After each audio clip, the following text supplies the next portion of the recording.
What's up guys? In this tutorial, I will show you how to create an Amazon affiliate link so you can earn commissions whenever someone buys through your recommendation.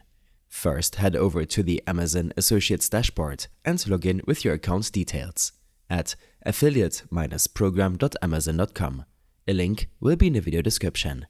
Here, you can preview an earnings overview for the last 30 days and a summary for this month. Click on the menu icon on the top right, select Tools and then SiteStripe. Make sure SiteStripe is enabled and then head over to Amazon.com or for whichever country you want to create an Amazon affiliate link.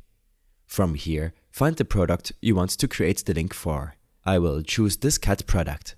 At the top of the page, you will find your commission.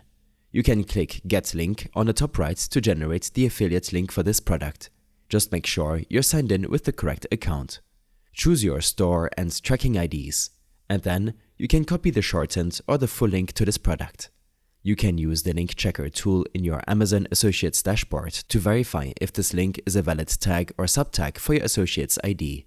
If you want to disable the SiteStripe banner at the top, click on the cog icon and then click to disable SiteStripe. I hope this helped you out. Leave a comment if you have any questions and see you in the next one.